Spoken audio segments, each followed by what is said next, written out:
योगी cabinet की बैठक आयोजित की गई थी और उन्हीं के निर्णयों की जानकारी दी जा रही है। इसके दे दूं तो राज्य में ग्रामीण नलकूप लगभग 14,73,000 हैं और शहरी नलकूप 5,188 हैं। दोनों ही प्रकार के नलकूपों पे, क्योंकि कई बार ग्रामीण क्षेत्र जो है वो शहर बन जाता है, नगर पंचायत बन जाता है। अभी कुछ ही दिन पहले हमारे ही कार्यकाल में लगभग 200 ग्राम पंचायतों को नगर पंचायत हमने बनाया। तो इस बार हमने शहरी और ग्रामीण का फर्क मर्ज कर दिया, खत्म कर दिया है। नलकूप को एक नलकूप के तरह हमने ट्रीट करने का निर्णय लिया है। ये इस आज के निर्णय का एक बहुत ही महत्वपूर्ण अंश है। इन 14,78,000 कुल जो नलकूप होते हैं, 1473 ग्रामीण और 5188 शहरी, इस प्रकार कुल 1478 हैं। और आप सबको ये भी मालूम है कि मेरे पास खुद ट्यूबवेल है, इसलिए मैं कह रहा हूँ, अपने अनुभव से, बचपन से मैं देख रहा हूँ ट्यूबवेल की एक ट्यूबवेल पर लगभग 4 से 5, 6, 7, 8 किसान भी उसकी सहभागिता में उससे लाभान्वित होते हैं। 10 तक लाभान्वित होते हैं, जिसका खेत और नाली हो जाता है। तो इस प्रकार लगभग 1.5 करोड़ किसानों को ये इस घोषणा से फायदा होने वाला है। और उनके 1.5 करोड़ किसानों के अगर 5 के हिसाब से अगर आप देखें तो लगभग 6-7 करोड़ लोगों को, परिवारों को अगर 5 गुना किया जाए तो 6-7 करोड़ लोगों को, ये किसान लोगों को फायदा होने वाला है। आज के प्रस्ताव में ये था कि 100% जो है उनको किसानों को छूट दिया जाएगा। किसानों को 1/4/2023 से कोई भी बिल अब देने की आवश्यकता नहीं रहेगी। उनको पूरी तरह से मुक्त किया, छूट दी गई है। जो उसके पहले का अगर कोई बकाया है तो उसके लिए हम लोग एक ब्याज रहित योजना लेकर के आएंगे और उसका भी क्रियान्वयन आने वाले दिनों में किया जाएगा। तो ये बहुत ही महत्वपूर्ण एक घोषणा है। 2022-23 में, 23-24 में, मतलब ये वर्तमान वित्तीय वर्ष जो पूरा हो रहा है, उसमें माननीय मुख्यमंत्री जी ने, माननीय वित्त मंत्री जी ने 2400 करोड़ रुपए का प्रावधान किया है हमारे बिजली विभाग के लिए, इस योजना को कार्यान्वित करने के लिए। और उसी प्रकार 2024-25 के बजट में भी 1800 करोड़ रुपए का इस कार्य के लिए प्रावधानित किया गया है। तो हमारे पास धन भी है और सारी व्यवस्थाएं हैं। अब हम किसानों को, उनको बहुत बहुत बधाई और बहुत बहुत शुभकामना देते हैं कि माननीय मुख्यमंत्री जी ने, माननीय वित्त मंत्री जी ने, माननीय मंत्रिमंडल ने हमारे इस प्रस्ताव को मंजूरी दिया है। दूसरा प्रस्ताव हमारा है, ये भी एक बहुत ही महत्वपूर्ण प्रस्ताव है। आप सबके संज्ञान में है कि पिछले साल 2023 में जो ग्लोबल इन्वेस्टर समिट हुई थी, उसमें हमने एनटीपीसी के साथ 2 बहुत बड़े करार किए थे, बहुत बड़े एग्रीमेंट किए थे। एक था ओबरा में ही, मतलब डी नाम की परियोजना कार्यान्वित करने के लिए 800 मेगावाट की 2 इकाइयां लगाने का। और उसके लिए हमने पिछले साल जुलाई में ही, लगभग 1 साल पहले, माननीय मंत्रिमंडल की मंजूरी लेकर के उसकी प्रक्रिया को हमने आगे बढ़ा दिया गया है। और वो पावर प्लांट जो है 1600 मेगावाट का, वो बनने की दिशा में आगे बढ़ रहा है। उसी प्रकार एक दूसरा प्रस्ताव था कि अनपरा में भी हम 800 मेगावाट के 2 पावर प्लांट एनटीपीसी की सहायता से लगाएंगे। यह भी पिछले ग्लोबल इन्वेस्टर समिट में हमने साइन किया था। आज मैं माननीय मंत्रिमंडल को, माननीय मुख्यमंत्री जी को धन्यवाद करूंगा कि उन्होंने 50% की सहभागिता के साथ राज्य सरकार और एनटीपीसी के संयुक्त उद्यम में 800 मेगावाट की 2 इकाइयां अनपरा में लगाने का भी आज हमको मंत्रिमंडल की मंजूरी मिली है। इस प्रोजेक्ट की कुल कीमत 8,624 करोड़ रुपए बनती है और ये लगभग 50 महीनों में पहली यूनिट इसकी कार्यान्वित हो जाएगी और अगले 6 महीने में, मतलब 56 महीने में इसकी दूसरी यूनिट कार्यान्वित हो जाएगी। 30% इसमें इक्विटी होगी जो राज्य सरकार और एनटीपीसी आपस में वहन करेंगे 50-50% के हिसाब से, और 70% हम परियोजना को ऋण लेकर के इसको हम कार्यान्वित करने वाले हैं। आप सबको मालूम है कि चूंकि कोयले की खदान जो NCL है, वहीं से हमको कोयला इससे मिलेगा, नज़दीक में खदान है, इसलिए ये बहुत ही सस्ती बिजली उत्तर प्रदेश के उपभोक्ताओं को मिलने का प्रबंध हो गया है। आपको ये भी बता दूं कि इसी प्रकार एनटीपीसी के, तो आज के प्रस्ताव में तो इतना ही था, लेकिन आपकी जानकारी के लिए कि पिछले दिनों ऊर्जा उत्पादन के क्षेत्र में बहुत ज़्यादा प्रगति हुई है। जवाहरपुर का हमारा 660 मेगावाट का प्लांट जो है वो कमीशन हो चुका है। ओबरा सी का 600 मेगावाट का प्लांट कमीशन हो चुका है, और साथ ही मेजा में भी एनटीपीसी के सहयोग से हम लोग 800 की 3 यूनिटें लगाने की दिशा में भी हमारी कार्रवाई आगे बढ़ रही है। उसकी भी औपचारिकताएं जल्दी पूरी की जाएंगी। इस प्रकार उत्तर प्रदेश को हमारी बढ़ती हुई ऊर्जा की मांग को देखते हुए हम आत्मनिर्भर और सरप्लस बनाने की दिशा में हम आगे बढ़ रहे हैं।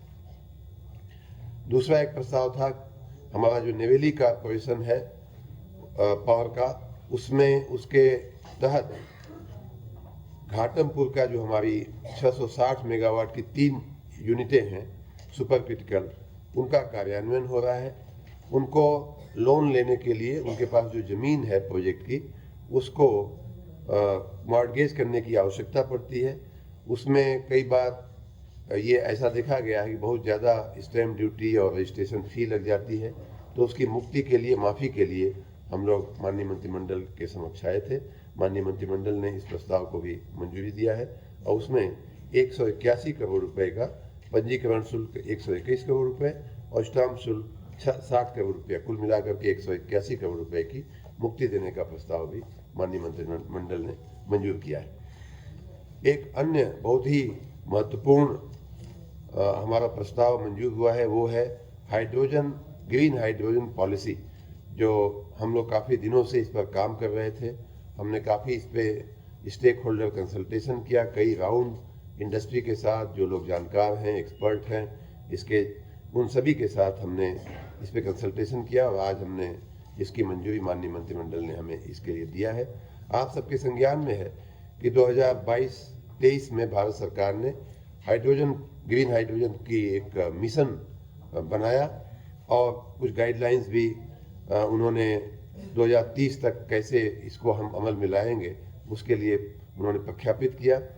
और उसी के और साथ में ही माननीय प्रधानमंत्री जी ने ये भी कहा है कि 2070 तक हमें नेट जीरो तक जाना है। मतलब कि जो कार्बन फ्यूल है और रिन्यूएबल जो फ्यूल है, जो स्वच्छ फ्यूल है, ग्रीन फ्यूल है, उसका दोनों का मिला करके बैलेंस हो जाना चाहिए, कहीं कोई ज़्यादा नहीं होना चाहिए। हमारा जो कार्बन इमिशन है वो नेट जीरो हो जाना चाहिए। उस दिशा में आगे बढ़ते हुए हम लोग पिछले साल सोलर पॉलिसी ले आए, फिर बायो फ्यूल पॉलिसी ले आए, और आज हम हाइड्रोजन पॉलिसी लेकर के आए हैं। आपको जानकारी है कि हाइड्रोजन का उपयोग एक ईंधन के रूप में बहुत बड़े जो हमारे खपत वाले जो कारखाने हैं, जैसे फर्टिलाइजर प्लांट्स हैं या पेट्रोकेमिकल प्लांट्स हैं, स्टील प्लांट्स हैं, इन सब में हाइड्रोजन की को एक फ्यूल के रूप में उपयोग किया जाता है। लेकिन अभी तक ये जो हाइड्रोजन पैदा करने की जो तकनीक थी, वो ग्रे हाइड्रोजन कहा जाए उसको, कि वही बिजली या वही गैस के सहारे ये ग्रे हाइड्रोजन पैदा किया जाता था। अगर इसी बिजली को लगा करके हमें पैदा करना है तो स्वाभाविक है कि ये बिजली कहीं न कहीं कोयले पे आधारित होकर के आती है, या इवन गैस पे भी, गैस से भी हम अगर हाइड्रोजन बनाने का काम करते हैं तो वो भी कोई क्लीन फ्यूल नहीं है, ग्रीन फ्यूल नहीं है। तो इस दिशा में ग्रे हाइड्रोजन को ग्रीन हाइड्रोजन में परिवर्तित करने के लिए एक बहुत बड़ा काम दुनिया में और देश में होना शुरू हुआ है। उसी दिशा में हम लोग ये नीति लेकर के आए हैं, ग्रीन हाइड्रोजन की पॉलिसी 2024 की, जिसमें हमने कहा है कि आने वाले 4 साल 2028 तक प्रति वर्ष 1 मिलियन मीट्रिक टन हम लोग ग्रीन हाइड्रोजन पैदा करेंगे। और उसके लिए हमने 5 वर्ष का लक्ष्य, 5 वर्ष की समयावधि रखी है इस नीति की।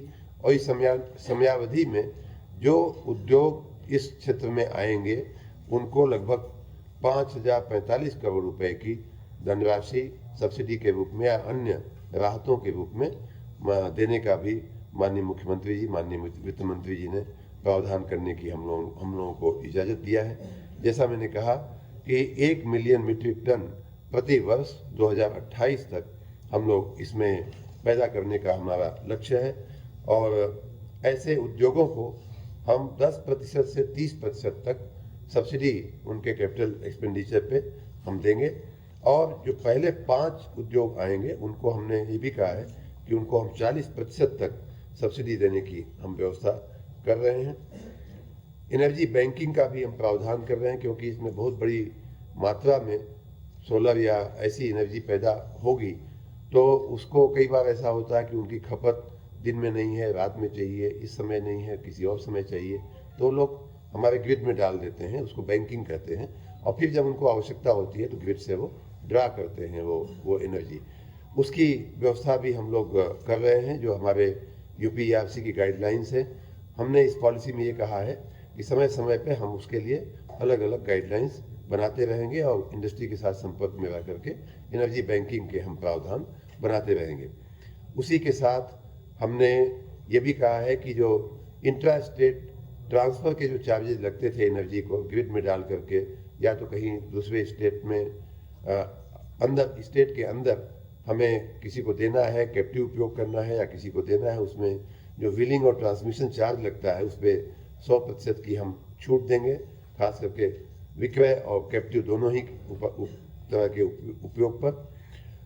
बाहर भेजने, अन्य राज्यों में भेजने पर या मंगाने पर एक बार जमा किया फिर दूसरी बार मंगाना अगर पड़ा तो उस पर भी हम 100% तक की इसमें व्हीलिंग और ट्रांसमिशन चार्जेज में हम छूट दे रहे हैं। इलेक्ट्रिसिटी ड्यूटी में भी 100% की छूट देने का प्रावधान किया गया है। जो कैप्टिव यूजर्स होंगे इसके उनको हम और भी प्राथमिकता के आधार पर उनको ट्रांसमिशन में भी हम उनको प्राथमिकता देंगे। सार्वजनिक उद्यम अगर है तो उसको 30 वर्ष की लीज पर ₹1 प्रति एकड़ प्रति वर्ष के हिसाब से, मतलब एक तरह से मुफ्त में हम जमीन देने का भी प्रावधान कर रहे हैं। ये पूरी जो ऊर्जा पैदा होगी उसको रिन्यूएबल परचेज ऑब्लिगेशन बोलते हैं, RPO, उसमें भी इसको अनुमन्य किया जाएगा। सार्वजनिक क्षेत्र के बाहर अगर प्राइवेट निवेशक है तो उसको ₹15,000 प्रति एकड़ प्रति वर्ष की दर से 30 वर्ष का पट्टा लेने के लिए भी हमने व्यवस्था किया। इस प्रकार बहुत सारी छूट, बहुत ही आकर्षक इस योजना को बनाते हुए हम लोग चाहते हैं कि आने वाले वर्षों में ग्रीन हाइड्रोजन की दिशा में भी, आपकी जानकारी के लिए अभी कल